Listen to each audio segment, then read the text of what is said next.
Now we're going to take a look at the central limit theorem for sums.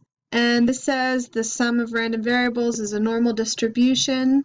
This is the mean of the sum of x right here, n times mu.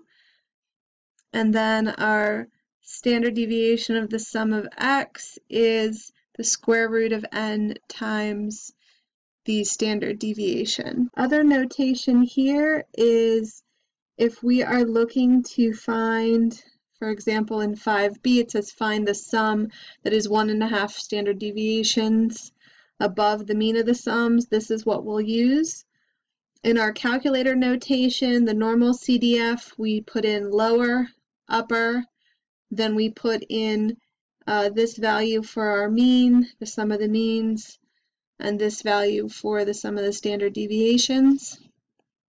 If we want to find a percentage using the calculator, then what we do is we use the inverse norm, the percent as a decimal, and then we use these two values again. So let's go ahead and start solving these. 5. An unknown distribution has a mean of 90 and a standard deviation of 15. A sample of size 80 is drawn randomly from the population. So these word problems are very similar to the last section of word problems. It's just that now we are doing the CLT for sums. So let's go ahead and write down all the information that we know to start. We know that the mean is 90. We know the standard deviation is 15. We know that the sample size is 80. Okay, we can write our notation. This is the sum of random variables x, shows a normal distribution. Now we do n times mu, which is 80 times 90, and then here the square root of n times the standard deviation. If we wanted to find the mean of the sums, which is sums of x, is 80 times 90, 7,200. Then if we wanted to find the standard deviation of the sums, is this.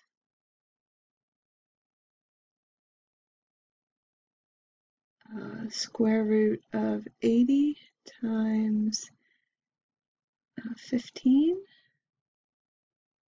which is 134.16. All right, so now let's get started solving the problem. So all I've done is I've just written out all the information we have and calculated the mean of the sums and the standard deviation of sums, because down here we'll be able to use these values instead of having to write it all out. A says find the probability that the sum of the 80 values, or the total of the 80 values, is more than 7,500. So we are looking for the probability, right, that the sum is greater than 7,500.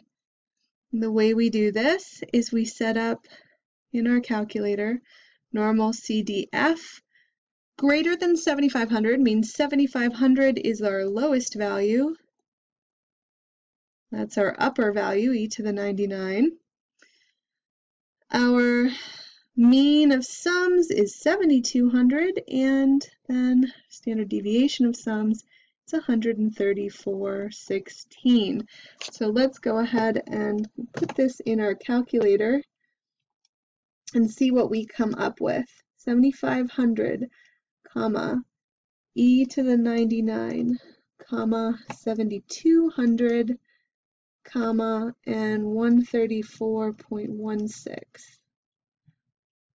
I get 0.012, so that equals 1.27%.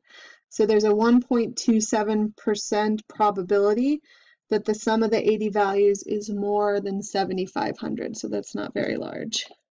Find the sum that is 1.5 standard deviations above, so the 1.5 is going to be positive because it's above the mean of the sums. So here we're going to use this, and what we are going to do first is rewrite the equation. Then we're going to fill in our values and put it in our calculator. 80 times 90 plus positive 1.5 times square root of 80 times 15. So I know that's 7,200 plus 1.5 times 134.16. So let's see what we get here.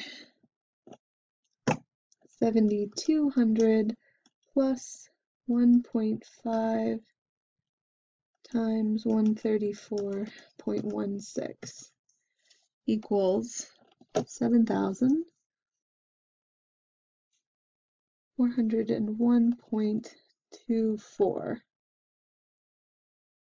7,401.24. Okay.